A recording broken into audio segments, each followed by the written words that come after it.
もうこんな時間だ。ちょっと待ってよ。もう間に合わないじゃないか、これは。どうしよう。ちょっと待って。あれちょっと待って。もうこんな時間だったっけ？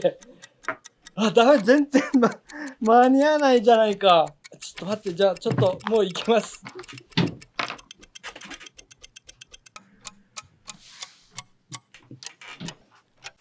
時計ばかり見て支度が進まないっていうことはありますよね。時計ばかり見ずに支度に集中すればいいんですけれども、今日はそれについてお話をしようと思います。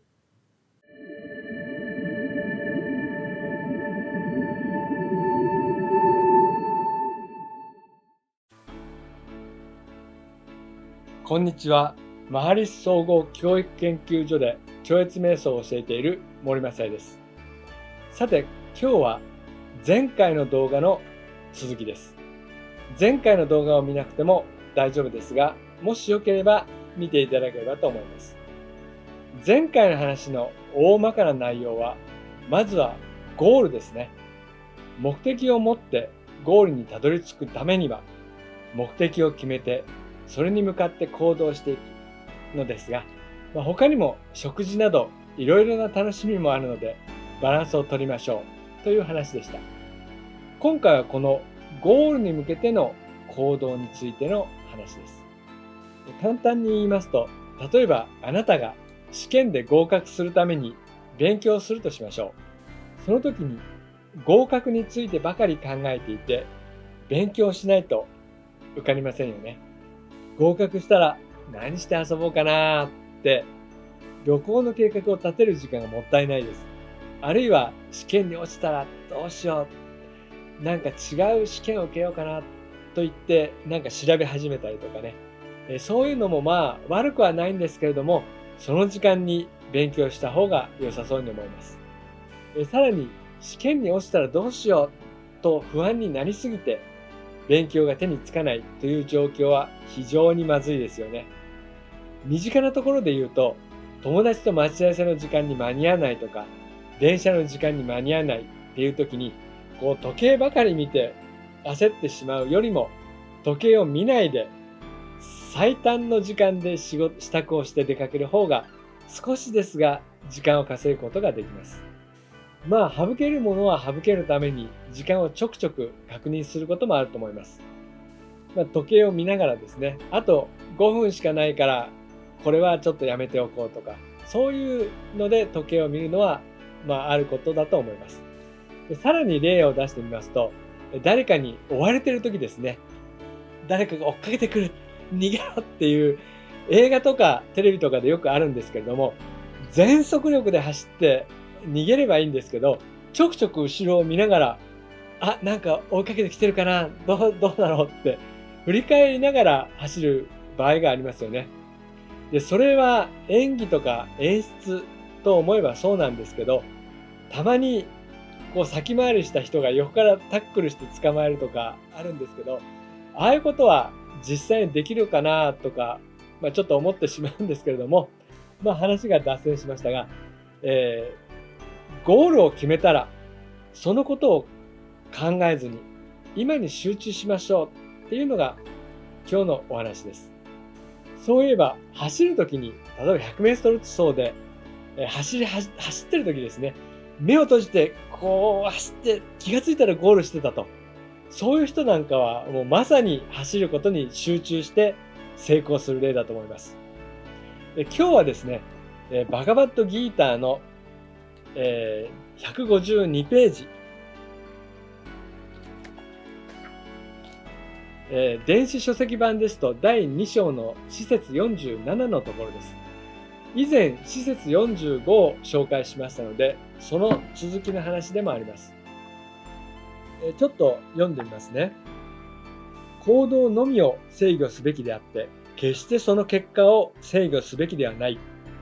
行動の結果のために生きるべきではなく、また無活動にとらわれるべきでもない。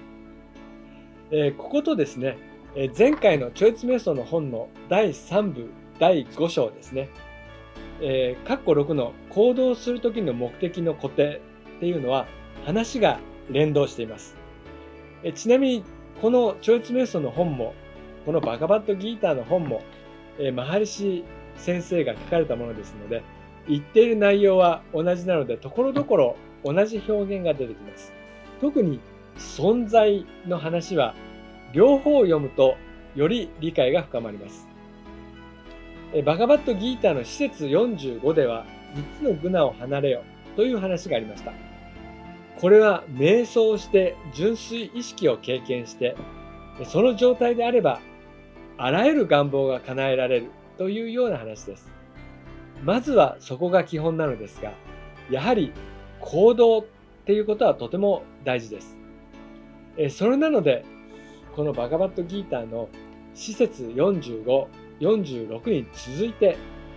今回取り上げた47節では行動について話をしています。これは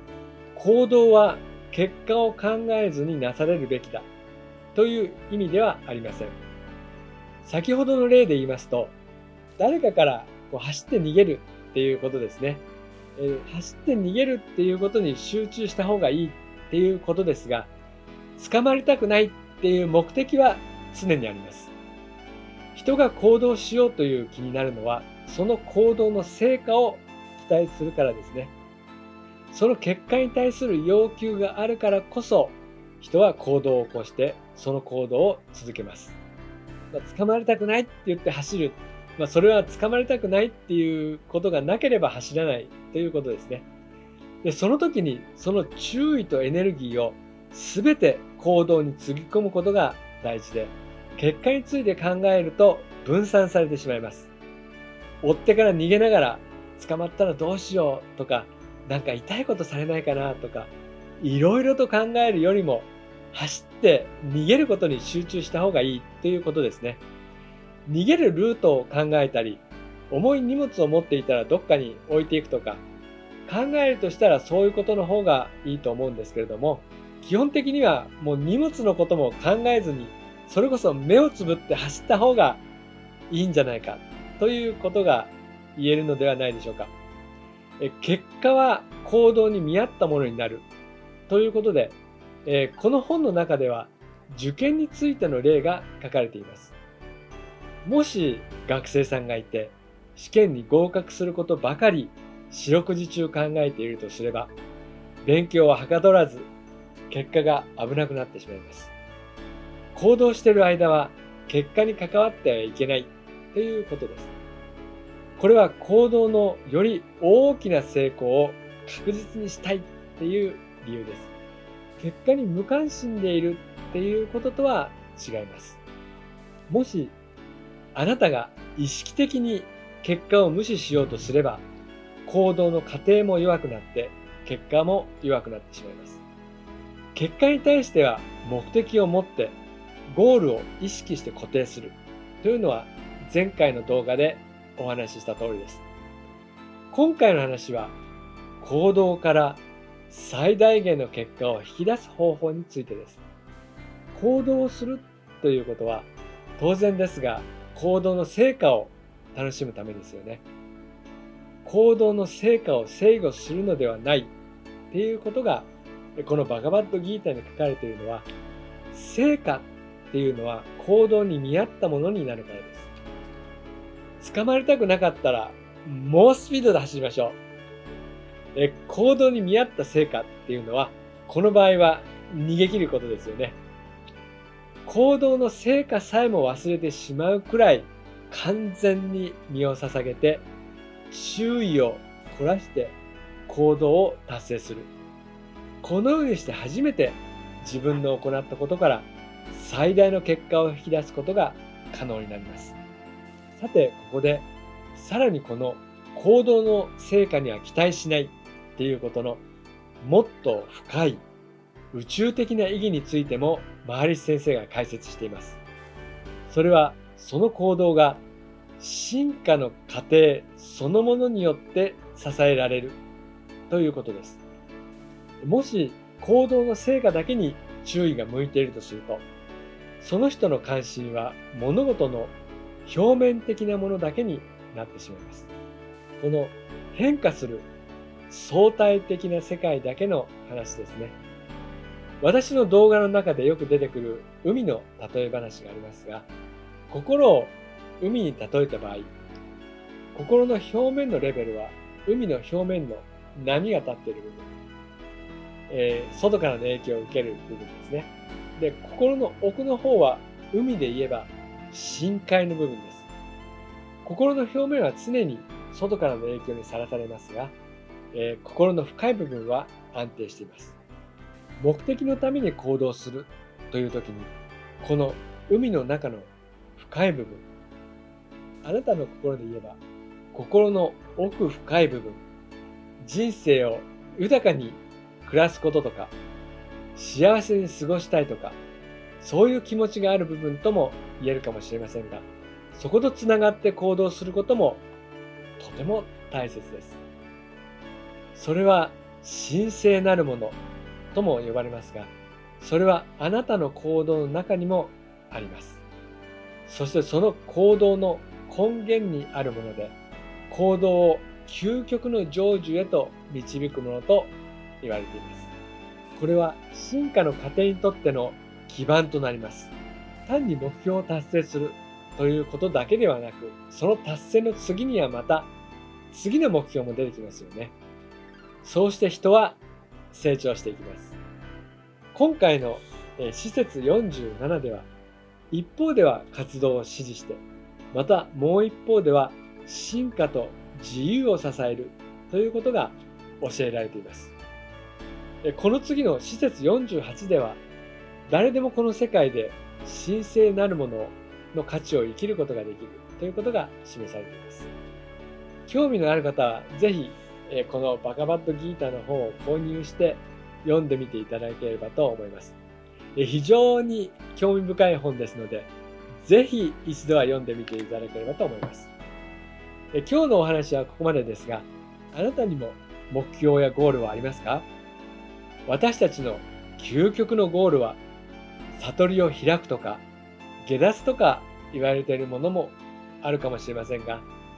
とりあえずは試験に受かりたいとか、欲しいものを手に入れたいということがあると思います。そのために行動するわけですが、その行動の中には、ぜひ超越瞑想を取り入れていただければと思います。これは人生のゴールという大きな目標に向けた行動です。それこそゴールについて考えずに、ただ毎日瞑想するだけで自動的にゴールに到達できる行動ですね。結果を考えずに、ただ毎日座って瞑想するだけです。簡単な方法ですが、最短でゴールに進むことができる方法は、きっとあなたの役に立つものです。バガバッドギーターの方はとても興味深いのですが、超越瞑想を実践すると体験的にも理解できるようになっていきます。超越瞑想については各地センターで随時説明会を行っていますので、お近くの瞑想センターにお問い合わせをいただければと思います。私は群馬オフィスで超越瞑想を教えています。今日もご視聴いただき感謝いたします。ありがとうございました。